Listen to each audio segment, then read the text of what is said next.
Welcome to Building Better Businesses. I'm Kristin Dees, founder of Catalyst Consulting, an agency that helps small businesses and entrepreneurs start, grow, and level up their businesses. This podcast will bring you interviews with experts in all things business related.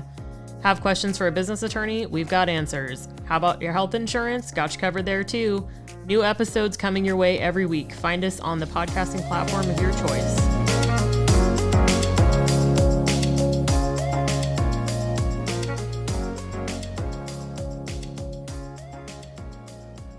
Thanks for joining us on this episode of Building Better Businesses with Catalyst Consulting. My guest today is Liza Lomax, the wizard behind Love Your Body Coaching.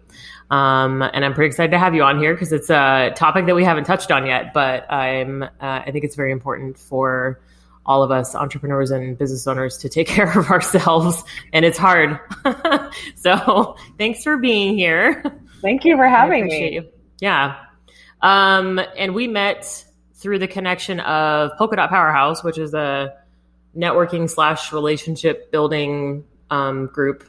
Yep. And that I've had a lot of Polka Dot guests on here lately, so it's been kind of cool. So tell us a little bit about you as a human being. Who is Liza? Me as a human being. Wow. Mm-hmm. You know, the non-work stuff. This is the hard. People have a hard time with this one.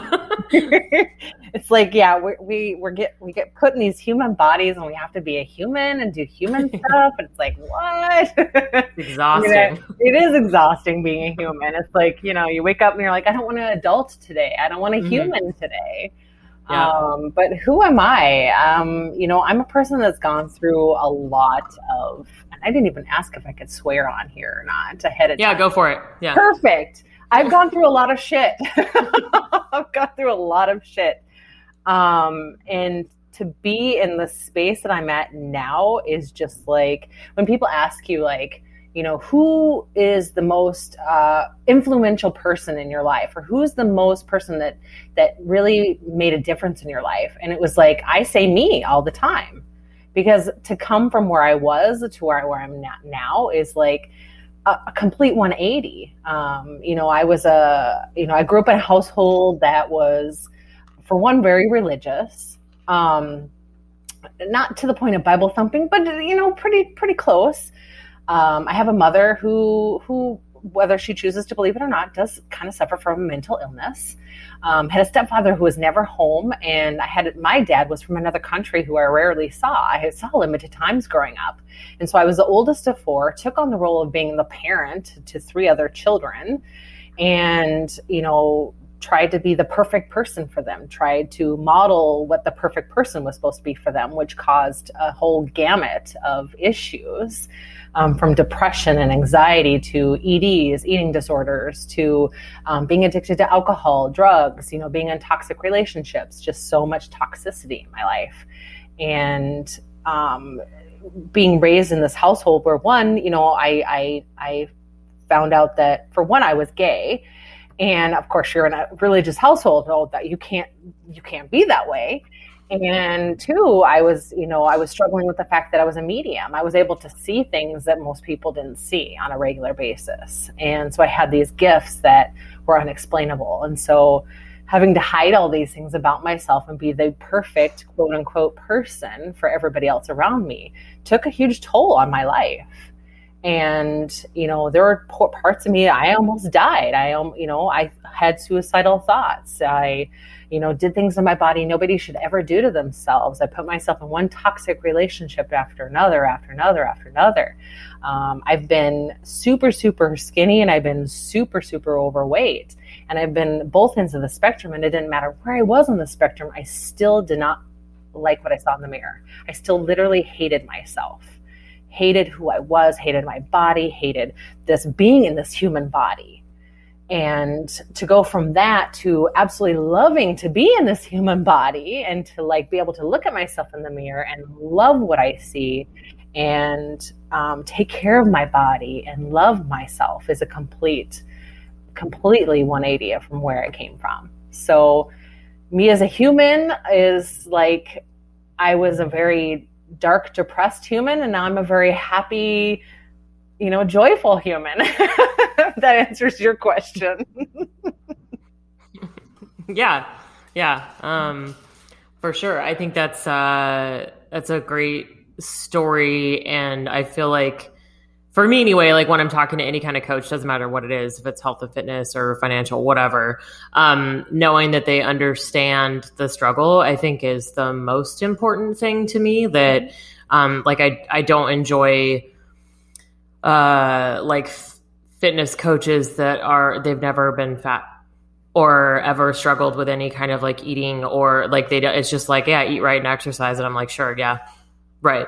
Cause it's that easy. If it was that easy, we would all be doing it. Exactly. And yeah, so somebody that kind of understands that there's all the underlying issues and stuff like that go behind it. So your story is definitely one of the most dramatic for sure. And just kind of the perspective of not just eating right.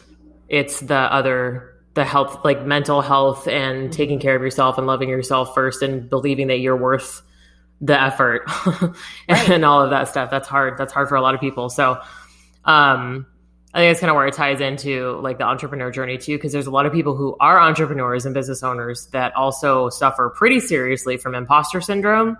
Yeah. And a lot of those other things that kind of tie into that too, the not really believing in yourself. Like I talk to people all the time, and it's like, you say the things and you want to do the stuff, and, you know that you're smart enough or capable enough or whatever to make $1 million or make $10,000 a month, whatever the goal is. But then there's all those little things that you keep putting in your own way, that kind of keep you from making progress. I'm including myself in this too, because I do suffer from imposter syndrome sometimes. And, boy, I love to give myself roadblocks. So, yes, we do that. But see, those are things that we are conditioned to believe. There's a lot of things that we're conditioned to believe at a very young age. And it's not our parents' fault. It's not our parents' fault, and so forth and so forth. They only had the tools at the time to give us that they thought that would lead us to succession or succeeding in life, when really it was hindering us. So, if you identify as a woman, you were conditioned to be an unpaid caregiver the rest of your life. An unpaid caregiver for the rest of your life, to put your needs, your wants, your desires on the back burner, gone. You can't focus on yourself. It's selfish to take care of yourself. It's selfish to love yourself. No, it's very much self-preservation, and then you can't show your emotions. So you have to find all these unhealthy outlets to go to combat those emotions. So I'm on a mission to change that narrative for people. It's like, let's change that narrative. Like, no more conditioning. We are who we are. We're allowed to be, emotional. We're allowed to show our emotions. It's a strength, never a weakness. We're allowed to take care of ourselves, because once we do take care of ourselves, that takes care of everybody else around us. It's the oxygen mask scenario. You put an oxygen mask on yourself first and then help others. That's what they tell you when the plane is going down. So to stop that narrative that we have to take care of everybody else. We can't, it's selfish to take care of ourselves. No, it's very much, you have to take care of yourself. You have to love yourself. And how I got to this point was a huge journey myself, was a huge other undertaking to get to this point where I'm at now. It was a long journey for me, but I got here. I went out and I literally had hit a rock bottom myself. And not everybody has to hit a rock bottom, but I hit a rock bottom. I woke up in a place where I didn't know where I was. I had blacked out. I didn't know how I got there. Could have died. I mean, so many things like just were pounding me in the ground that just left me just depressed and just hating myself, and so overcome with sadness and anger. So many emotions that I wasn't allowed to feel and express. And, whether you believe in God, higher source, higher power, I really believe that God was telling me that I needed to change.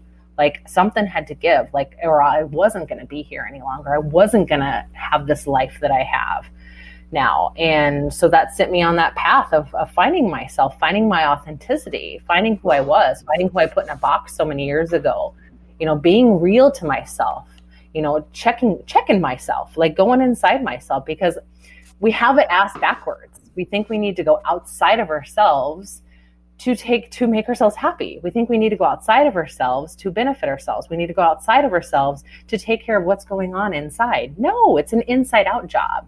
That's actually the title of a book that I'm writing.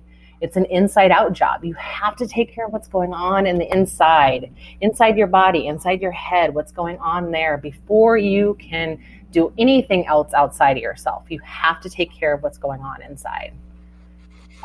Everything you've all those beliefs, those habits, those stories, those patterns, those triggers, those sabotaging behaviors, those things that we've been conditioned to believe, those habits, you have to reframe and retrain yourself to a whole different thing. You have to get all that stuff out, and take care of it, deal with it, and then you'll be able to move on. But you have to do the work. And as like you said, as entrepreneurs, you come apart people that haven't done the work. They're like, oh, I'm an exercise person, or I'm a fitness person, and I never had any experiences at all. It's like, I'm sure they have work to do, but it's like you in order to succeed, you have to be able to you have to do the work.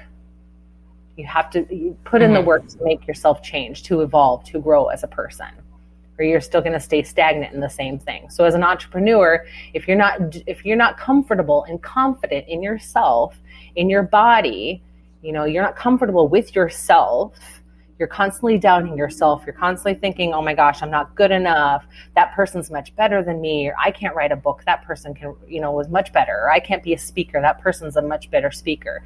You're going to constantly have that dialogue going in your head if you don't change that dialogue, if you don't go inside yourself and think, okay, well, why am I feeling these things? Why am I being triggered by these things? So if you're not comfortable and confident in your own skin, you are not going to be successful in life, in your business.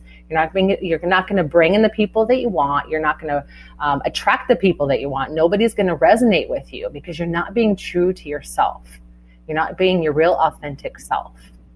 And who is that? You have to discover that. You have to discover who that person is. Yeah, for sure. I think it's a really big part of it. It's like people, you have the big dream and you want to do the thing. And like I said, like you're capable, smart, intelligent. You can find whatever information you need on the internet. Like you don't, everything's there. You can learn whatever.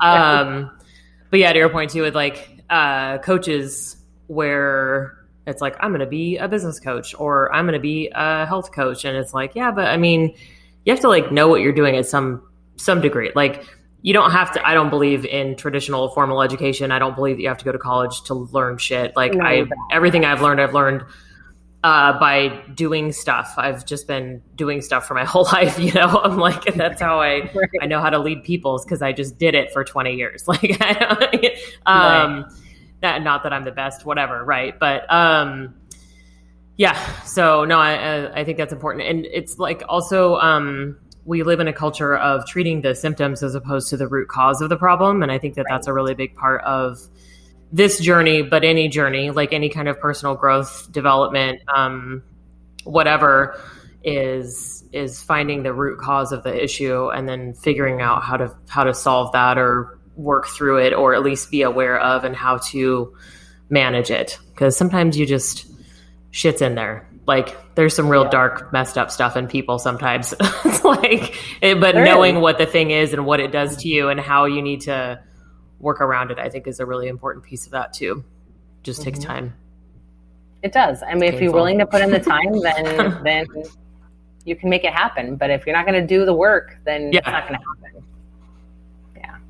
Yeah. Because there's always a thing. It's like the people that do make a sustained change in whatever it is, if it's health and fitness, whatever, financial stuff, there's a piece of that I think usually has to change first. Like, even if it's not necessarily as deep as yours, like you had a lot of trauma and things that affected you. And some people don't have that, but they still have like the stuff that they're like, oh, you know what? I am going to do this. I'm going to be disciplined for the first time in my life, or whatever it is. Like there's something that's a shift in the mindset for sure. Well, we all have we all have like sabotaging patterns. We all have those sabotaging things, saboteurs that come into play. It's like first prime example is like what happens January 1st? Everybody goes to the gym. Everybody starts their new resolutions. Resolutions are bullshit, by the way. They need to be thrown out the window. It should be intentions, never resolutions, because the energy behind a resolution is sets you up for failure every single time.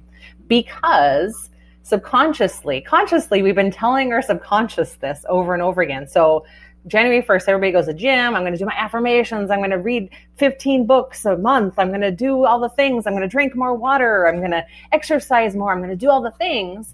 And then 2 weeks, 2 months, 6 months, maybe 8 months go down the road. Something comes into play. Your subconscious reminds you, no. Remember, you told us we haven't seen any results. We haven't seen anything happen. Everything's still the same. My life still sucks. Everything's still going the same direction. I'm still in the same lousy relationship, and then your subconscious reminds your conscious of this. And so you're like, I might as well just give up. Your subconscious is like, you know what? You're a big fat loser. You might as well just give up. And so you spend the whole rest of the year beating yourself up, bullying yourself, torturing yourself, having that negative inner critic in your head going around and around and around, telling you how you're ugly, fat, stupid, disgusting, whatever the dialogue is. And then come January 1st, the whole thing happens all over again.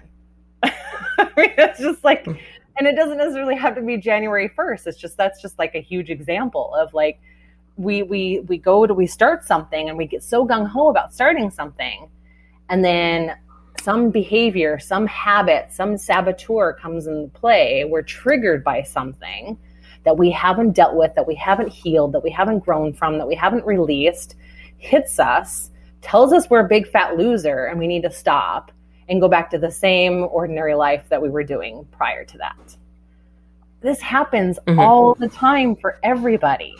Doesn't matter whether you had the best childhood or the nastiest childhood. We all have those triggers and those patterns. So let's change that narrative again. Let's change that so that we don't have these triggers keep coming up for us. Let's heal them. Let's deal with them. Let's take care of them. Rewire your brain. And that's a lot of my work, is rewiring your brain and creating new habits, new stories, new behaviors, new patterns. So you have that long-term sustainable lifestyle going forward. Yeah. Yeah. No, I think that's a holy mission. It is a holy mission. And I'm on that mission. Yeah. No, it's great though. What are some of the most common issues that people ask for your help with? At least initially, because I'm sure it's kind of one of the things where it's like, oh, here's the surface level thing that I want your help with. And then you're like, oh yeah, it's always the surface level. Yeah. Yep. It's always like, oh, I want to lose weight. Yeah. Or, oh, I want to lose, 20, 30 pounds. Oh, I've gained all this weight and I want to lose it. It's always about losing the weight. It's like, okay, well, that's just the symptom. What is the underlying issue or the underlying struggle under that? So, picture us as like an iceberg or an onion. We have so many layers. The iceberg, you're only seeing just the tip.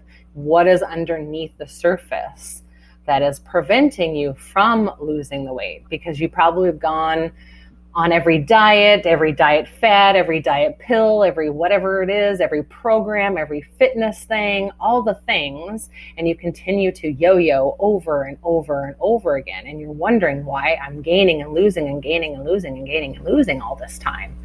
Well, you've got a lot of underlying things that are going on, a lot of emotional trauma, saboteurs, patterns, habits that you have taken on from your childhood, because a lot of this derives from our childhood. And so all of those things. So yeah, it's always about, I want to lose weight. And then we get into a conversation and then I find out, oh, okay, yep, this is really what's going on. It could be anything from, most of the time, I'll be totally like, most of the time it's that not worthy story playing in their head. I'm not good enough. I'm not worthy. And once I hear them say that, it's like, okay, this is why all these things have come into play for you. This is why your life is the way it is. This is why you yo-yo diet. is because you have this in your head subconsciously. You've been reminding yourself over and over again that I'm not worthy. I'm not good enough. And that's like 99% of the time the dialogue when you really get down to it. Some of it's like, oh, I was told, I wasn't beautiful, or I was told I wasn't smart enough, things like that. Yes. But those all wrap back to I'm not worthy and I'm not good enough. Mm-hmm. So, yeah, that I think, and I've talked about this before with a couple of other guests, just, based on whatever we're talking about. But, so sorry to anybody that has to hear this again, but the inner child work was a really big thing for me too, when it just comes to just relationships and some of those things too, like how I treat myself. And, that was such a huge eye opener, because I'm I know what my issues are, right? I have daddy issues. I have abandonment issues. Okay, sure. That's obvious. But it's not, it's I keep, reliving the same thing over and over again. So I was talking to a relationship coach, and she was like, oh, blah, blah, blah, let's do this exercise. And I was like, cool. So my story is that I'm not important enough, to myself or in other, so it's that's the constant, self-fulfilling prophecy, so to speak, that I put myself into over and over again. I was like, oh shit. Okay. But now I know. And it's oh, okay. All right. We can work with this. We can grow from this. But, yeah, anyway, so it's so huge, that kind of stuff. And there's so many little things. I distinctly remember some really mean things that adults or teachers had told me. And some of the, sit down, shut up, be quiet, and polite kind of culture that we were also raised with too, which is a piece of that, where it's you're too much, you're too loud, you're too smart, you're too whatever. So you have to be quiet and make room for everyone else. And so I've spent the last probably 5 years of growth on that kind of stuff, where I'm no, this is who I am. F you.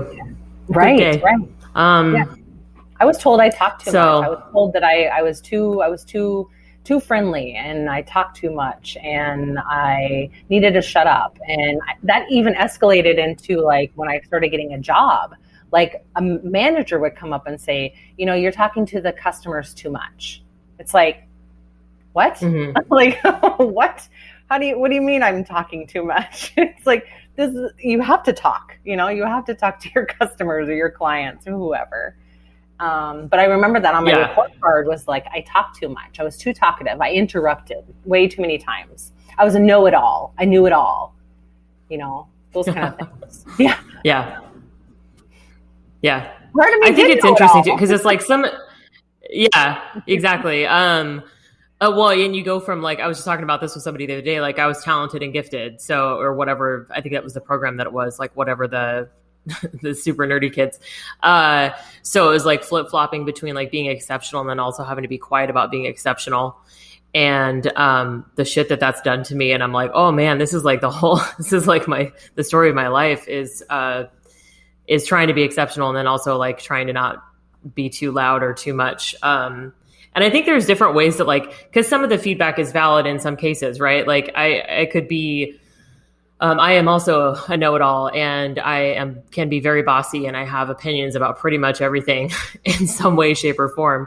And so some of it for me has been especially as a leader, learning how to balance that or allow space for other people, because I don't have to take up all the space all the time.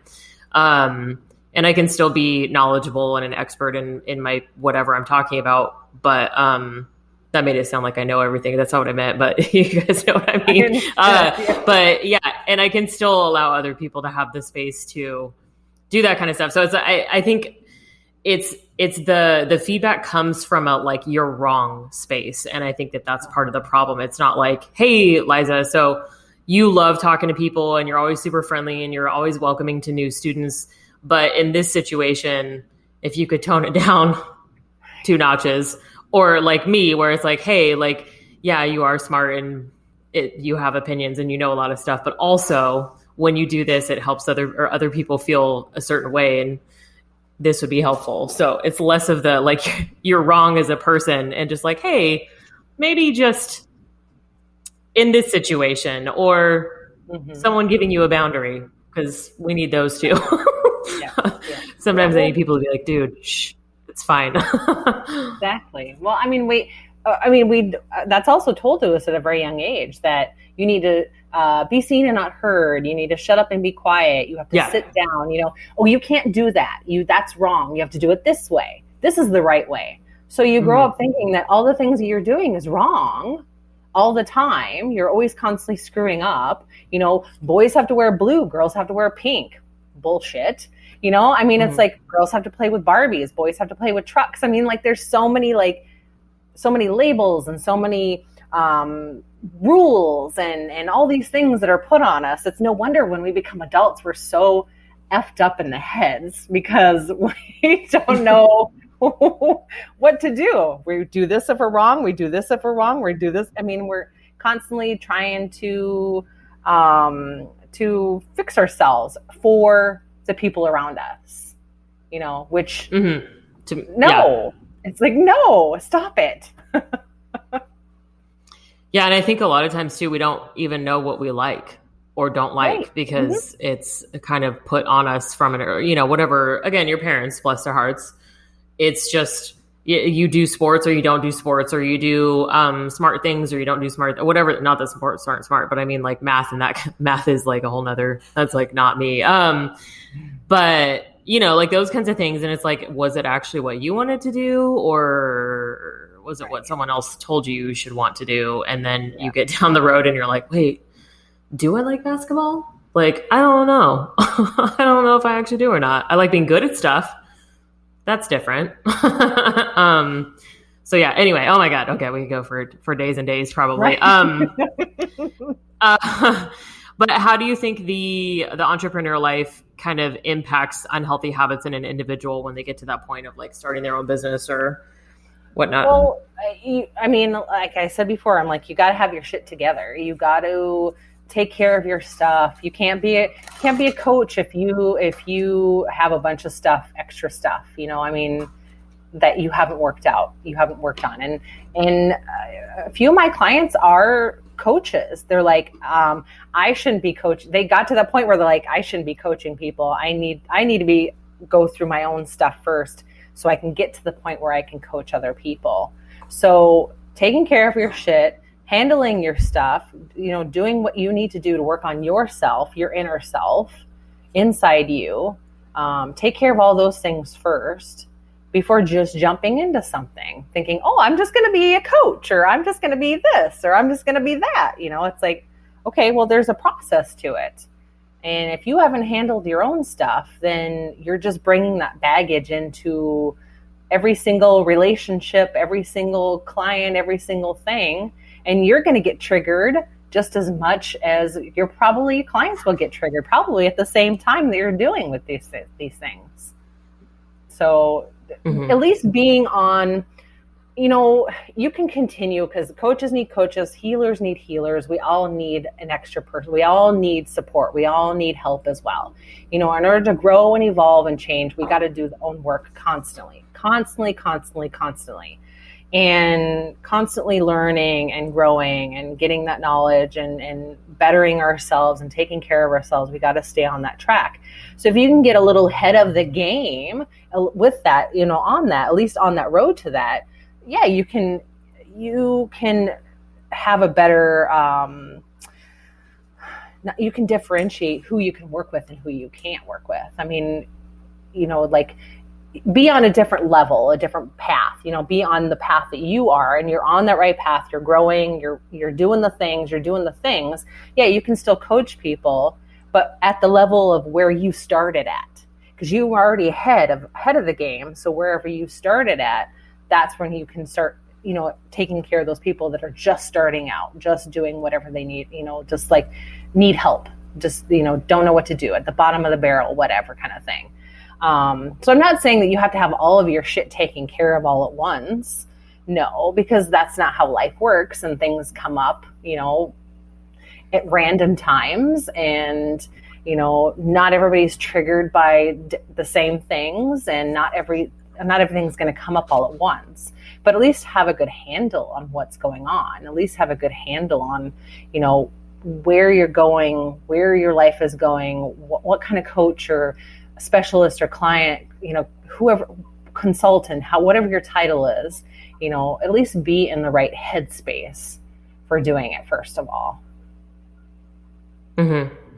If that makes sense. I mean, I think because I'm definitely never one to tell someone they can't do anything for any reason whatsoever, because I don't believe that that's true. I believe that you can do whatever the hell you want. You can, yeah. And sure, there's ways to make it easier. Like, it would be easier if these things had all happened or whatever, it might be. But like for me too, it's like I'm fairly self-aware and self-reflective, which is also a defense mechanism. So, it's whatever. But the personal journey or growth journey that I've taken as a result of owning my own business has been a whole different kind of thing too. So it's just, I think people who are trying to start their own business that don't have any kind of growth mindset or that like self-reflection or personal accountability won't be able to have a successful business until they reach that point. Because if you can't accept that there is something that you need to work on, and you, like, I'm sure we've seen it too. It's like the victim mentality, or people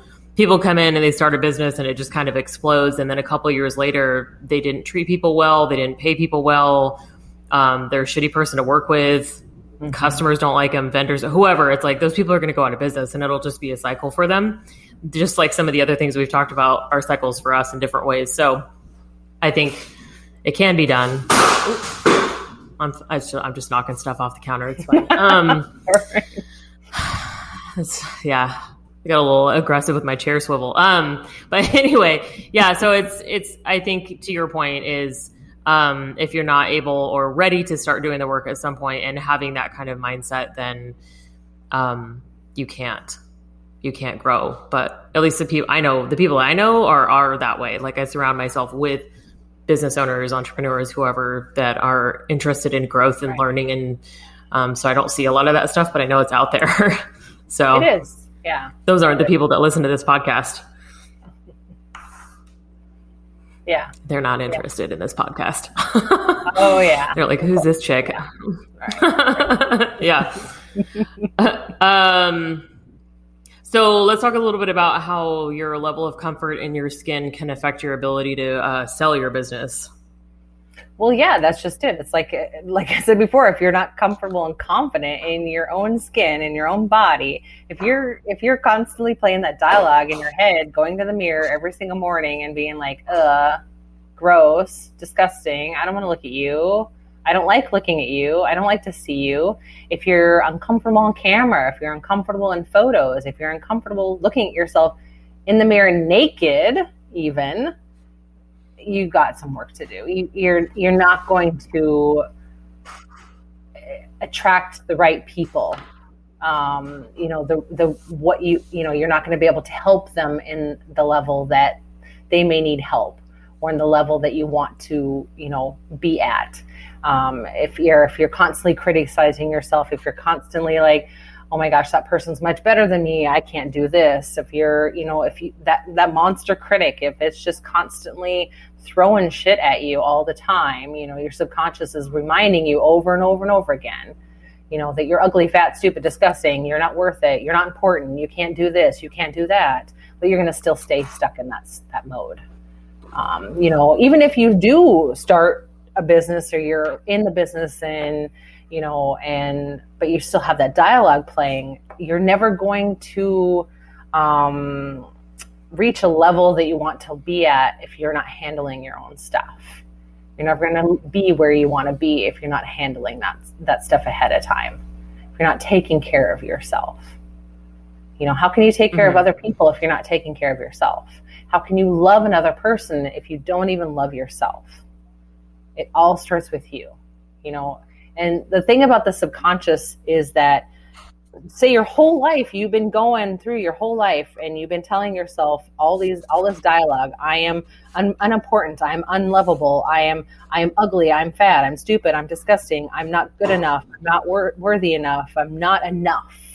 And you have that dialogue playing over and over in your head. What happens is it goes into your subconscious and it just hangs out there and it waits for every single opportunity, because you told it this. It's a defense mechanism. It's like a security blanket. It's just trying to help you. It's just trying to keep you safe.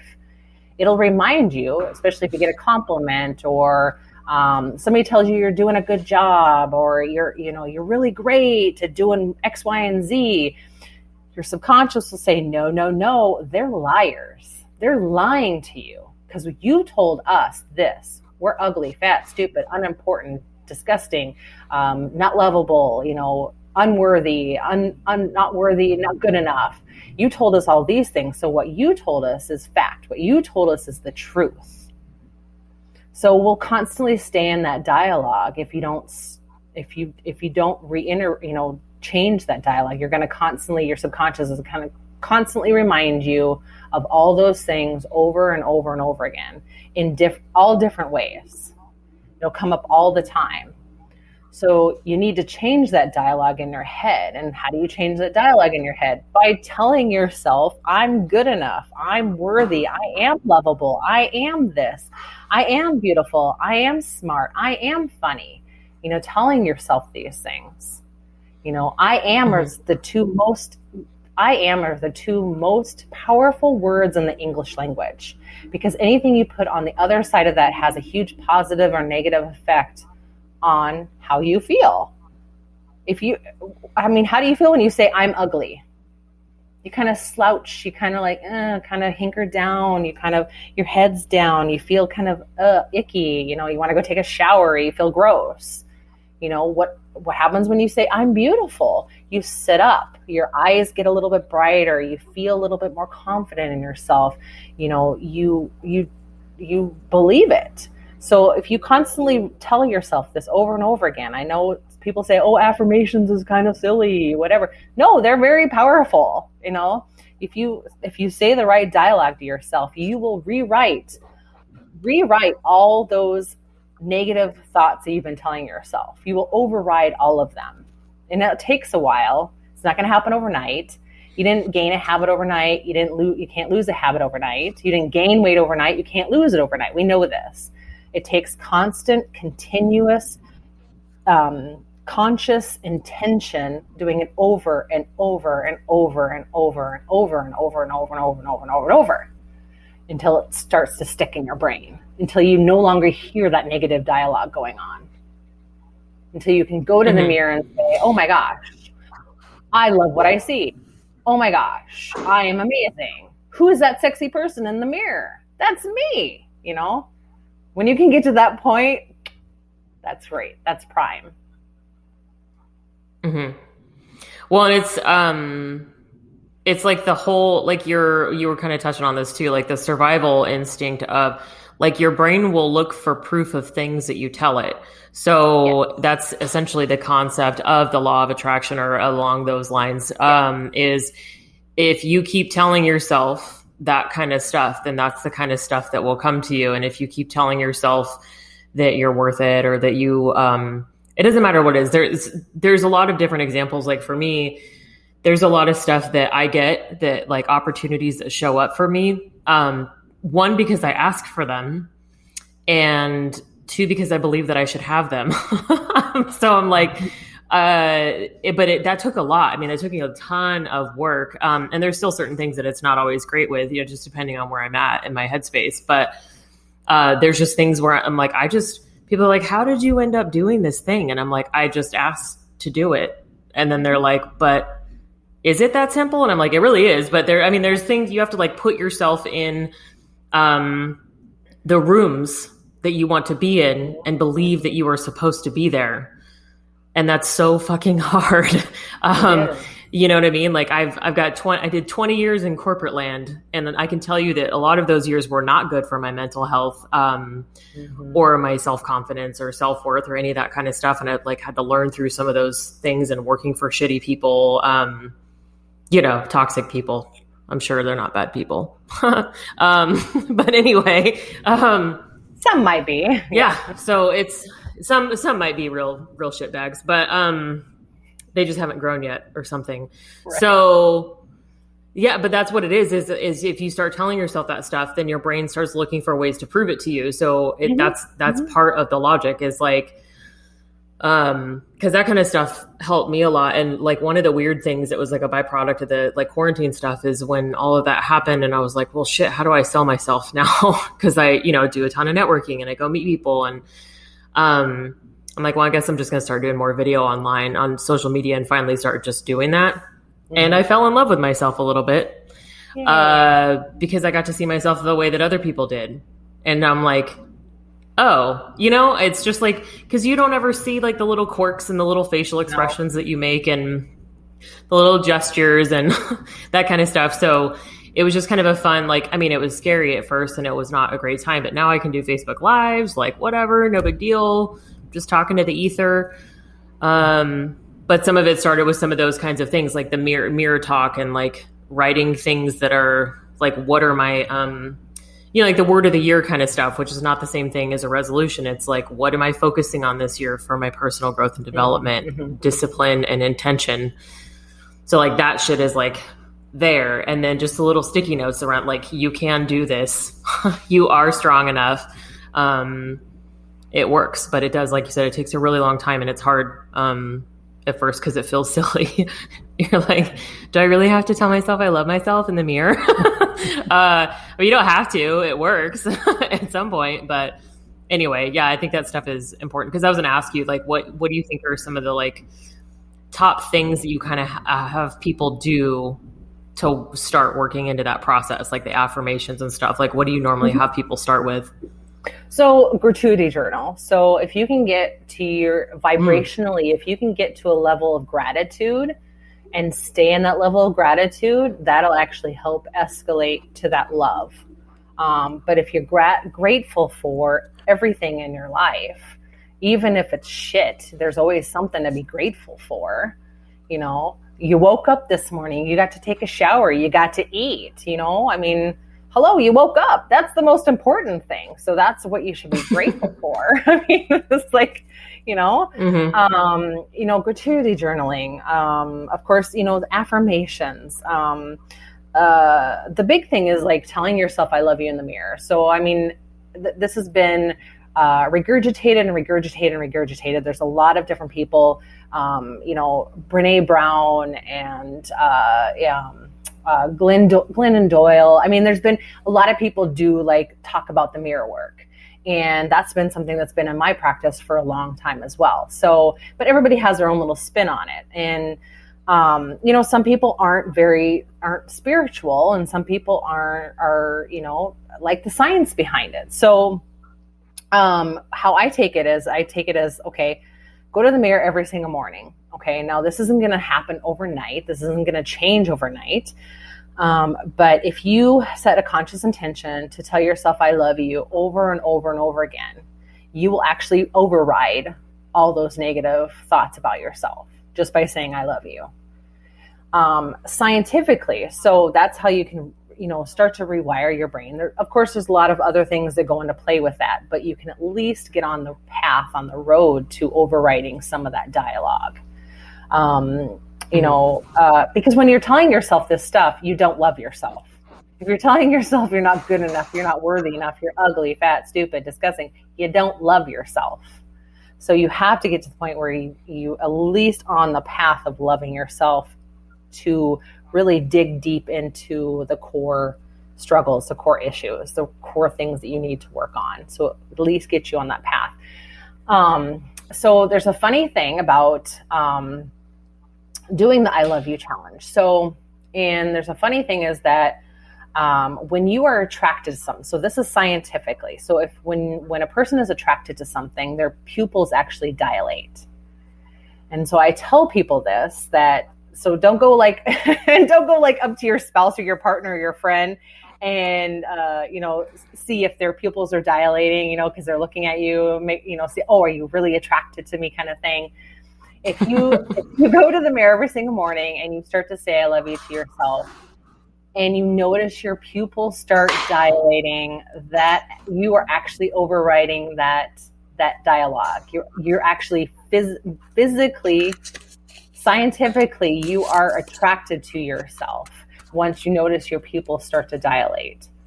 Because anytime you're attracted to something, your pupils start dilating. So that's a good indication. If you've been doing this mirror work over and over again, if your pupils start to dilate, that means that you're believing it in your little noggin. That means your brain is believing it. It means your subconscious is believing that you actually love yourself.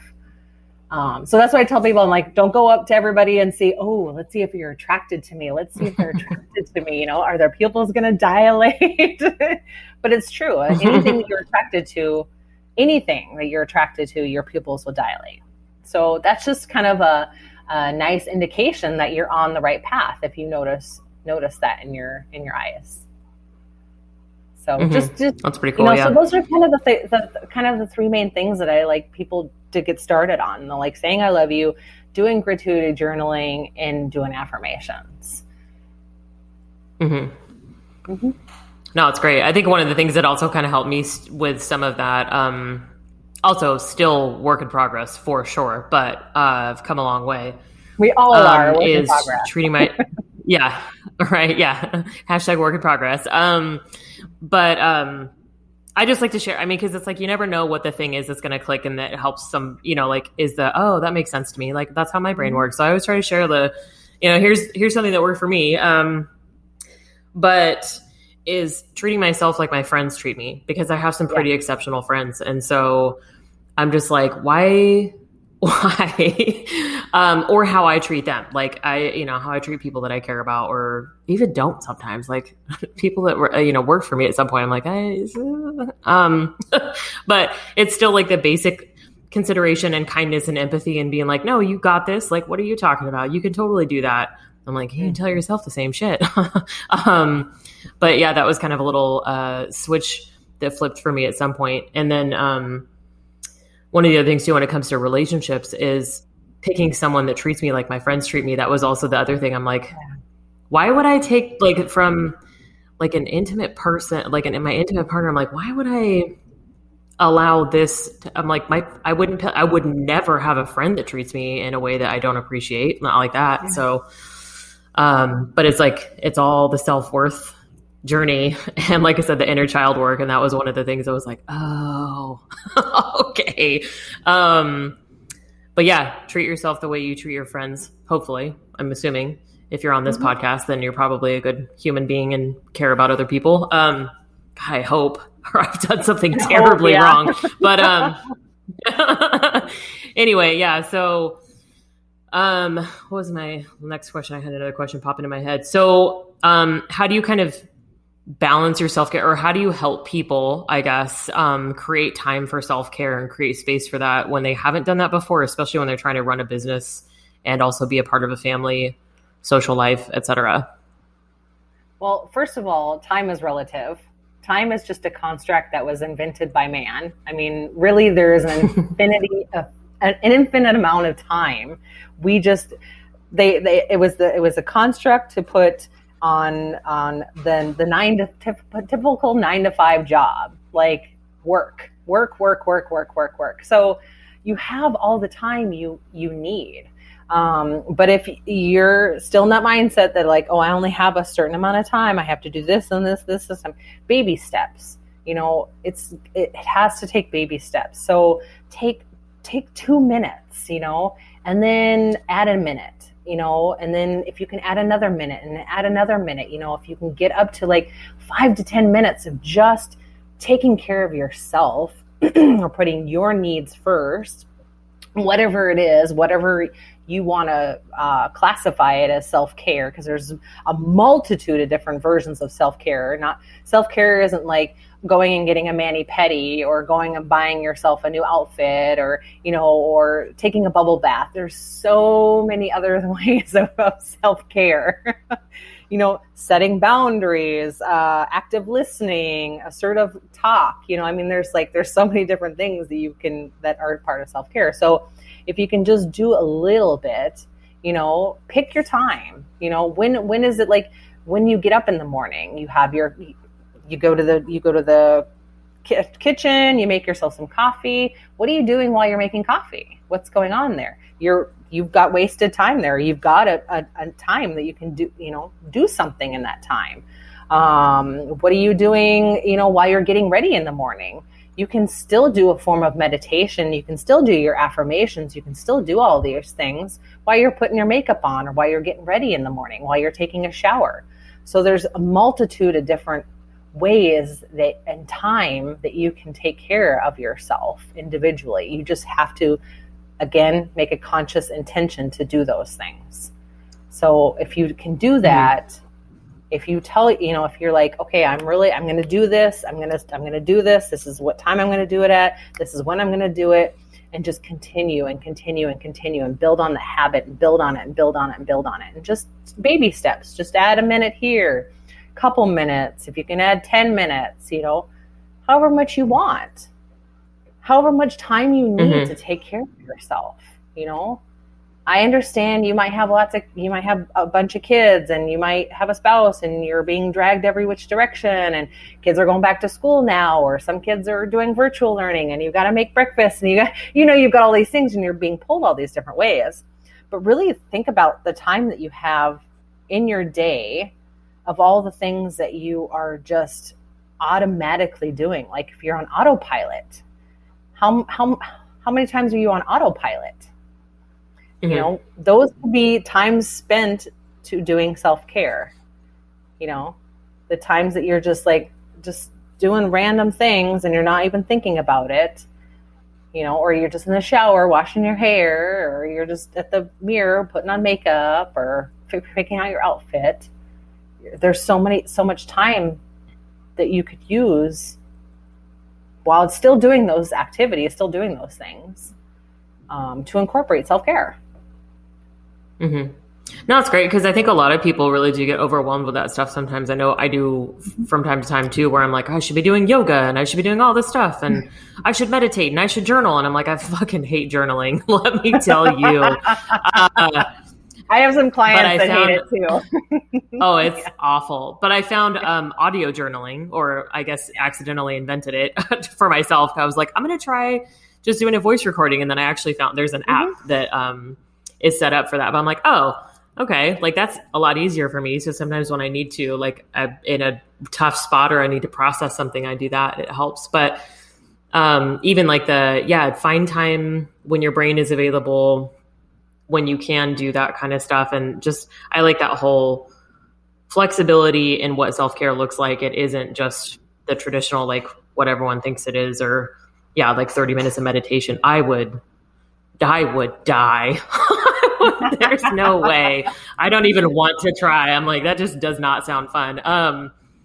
But there's other ways to do the same kind of concept. Like meditation doesn't have to be you sitting on the floor in lotus pose with your eyes closed for 30 minutes, like with an empty brain. Like that's not like you can meditate in different ways, like you were saying, just kind of talking to yourself and the affirmations and intentionally processing things instead of just letting it pass you by. So I do a form of meditation when I'm running. When I'm running, I meditate. It's like, how do you meditate while you're running? Very easily. You put your meditating is just putting yourself in a space where you're not got all these other things jumbled in your head. You're concentrating on one thing. You're just focusing on that one thing and resting the rest of your body from all of that other garbage that's coming in all the time.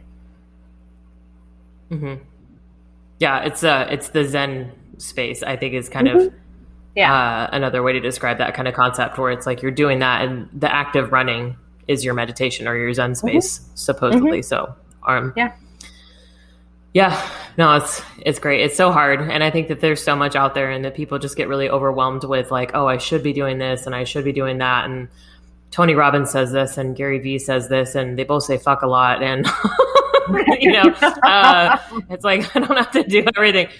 For me, that's ideal. I'm like, that's great. I am their target audience.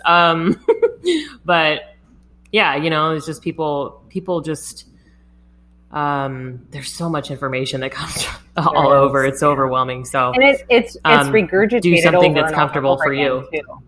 Yeah. I mean, we all have like like our own version of different things, our own spin on things. But a lot of the information that's out there is like the same stuff over and over and over and over again.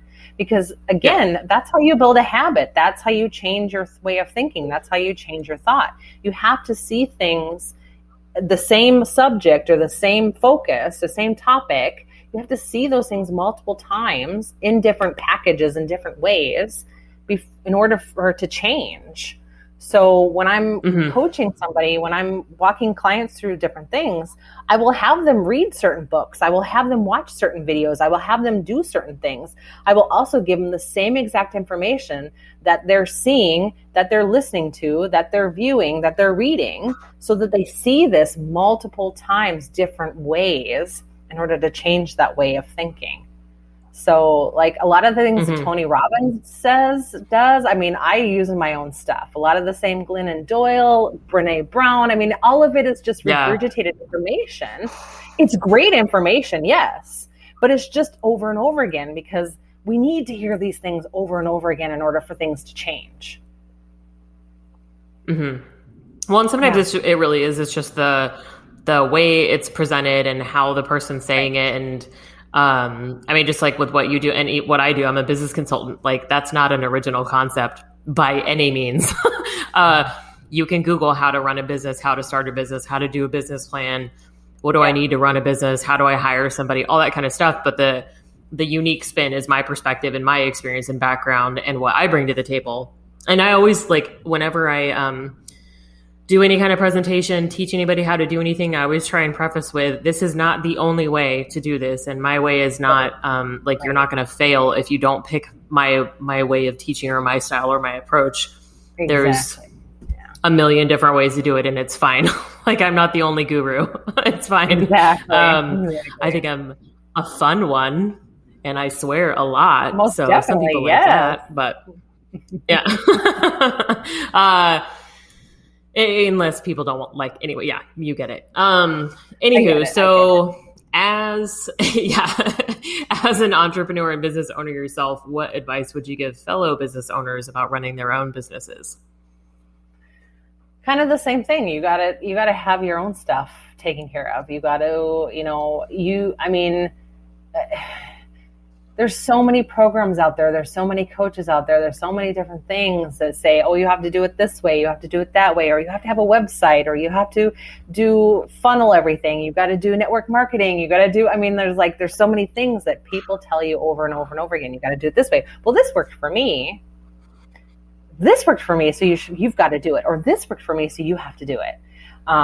It's the same thing with losing weight. It's like, oh, well, this diet worked for me. So you have to try it, because I know it'll work for you. Well, everybody's body is different. Everybody's body is going to respond differently. Our minds aren't all the same. That would make every human in this world so boring if we all thought the same thoughts and all did the same thing. It's like, so what works for one person is not going to work for another. So, also finding your niche, like really deep down, like what do you specifically, who do you want to work with? Who's your prime people? Don't go switch. I mean, I understand it's like, if you have a niche and it's not working, well, then fine tune it. But like, who do you want to work with? What's important to you? Make sure you have like a value system. Make sure you have your beliefs in place. Make sure you know who your target market is. Make sure, you don't have to do all the things that everybody else are doing, basically.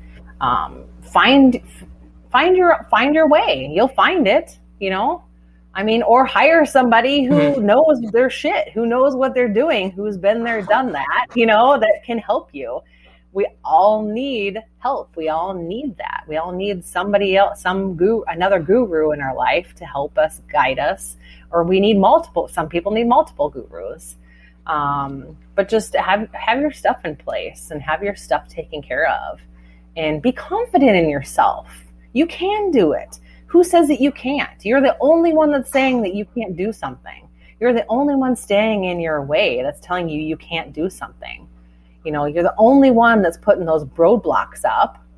So like you said, treat yourself like you're your best friend. So be your own best friend and be nice to yourself. Give yourself some grace and ease.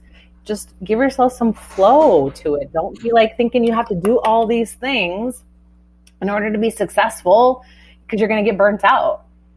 You're going to, get burnt out. You're going to be, not in a place where you want to be. So just be in the right headspace is really like just really important to be in the right headspace and know and trust and know and have faith that you can do it. You are allowed to do it. Allow yourself to do it. Grant yourself that permission to do those things. You are allowed to do that. You are allowed to be successful. You are allowed to be the richest person in the world. You are allowed to have money. You're allowed to travel over the world. You're allowed to do, you can do these things. It's very, very simple, yet we make it super, super hard because of that belief system that was instilled in us at a very young age. Yeah. Yeah. I like that. It's I say occasionally finding all the reasons why you can instead of all the reasons why you can't helps with that perspective too a little bit. Like, because we do that, like you said, you tell yourself, well, I can't do whatever the thing is because X, Y, Z, because my mom this or my kids this or my boss this or whatever. And it's like, you just have to figure out how you do it. Like maybe those things are going to slow you down, but yeah, do it. Right. You get one life. Exactly. What's the point? Yeah. Right. And you'll continue to stay in that yo-yo. You'll continue to stay on that roller coaster, that train, whatever you want to call it, whatever analogies in your head, you're going to continue on that if you don't take care of that stuff, if you don't trust in yourself, if you don't believe in yourself, if you come up with excuse after excuse after excuse after excuse, that there's always going to be an excuse why you can't do something. There's always going to be a roadblock. Yep. Last-ish question. What resources do you wish you had at the beginning of your entrepreneur journey? What resources did I have? Not really resources. Do you wish you had? Wish that I had. I wish that I don't know. I don't really wish, because if I were to say, oh, I wish I knew what I knew then, I'd be a different person. Well, yeah, I would be a different person. But everything that I've learned and everything that I've gained all the way up to this point got me to the person that I am right now. So there really isn't any kind of like wishing that I had any certain thing or anything. It's like knowing that it was always there. It's like that. It's like the quote in. It's like the quote in The Wizard of Oz, where Glinda the Good Witch says, "You've always had the power to go home. It's always been within yourself. You've always had that power." So that would be what I would want, is to have the knowing that I always did have the power to be whoever I wanted to be. And yeah, I had shit things that came up and my life was a little fucked up and whatever. And I had stuff that happened, but it made me the person I am today. And it made me a better person for learning all those things. But then just knowing that it was always inside myself. The way to fix myself was always inside myself. Does that make sense? That to really answer the question? That's the resource I wanted to have. Sure. Yeah. Yep. I think that's an important one. Perfect. Well, how can we get in touch with you? How can we find you on the internet, social media, et cetera? It's the best way to stalk you. I'm everywhere. You can stalk me everywhere. I am on Facebook. I have my own personal Facebook page. I have a business Facebook page, Love Your Body Coaching. I'm on Instagram, Love Your Body Coaching with Liza. I'm not on Twitter very much, but I am there. I'm on LinkedIn, TikTok, but I haven't made any videos yet. That's just kind of a scary platform for me right now. So I'll get to that eventually. But I'm on all the social media platforms. My website is really easy. It's lizalomax.com. And I have a blog on there. I have a ton of resources, free information. I also have a free Facebook page, a free Facebook group out there. Love Your Body, Love Yourself, where I post a lot of content, a lot of information. Just if you're interested in setting up a free call, I have information on my website to schedule that. And yeah, you can find me anywhere. You Google Liza Lomax and I probably come up everywhere. So, which is cool, which is good. Yeah, you do. Because I pulled up your website before this. I was like, I couldn't remember what the name of your coaching was. So I just Googled your name and I was like, they are. And yeah. So, yeah, very easy to find, very easy to spell. And I like your website. You do have lots of stuff on there. So you guys should check out Liza for sure. Help unravel your brain and re-ravel it in the right way. Yes. Very cool. Well, thank you again for being here. Great topic of conversation, especially for us business owners and entrepreneurs. So I appreciate you taking the time. Yes, I am very happy I got to be on your podcast with you. Yes, thank you. Yeah, you bet. All right, well, have a good one. Thank you. Bye-bye.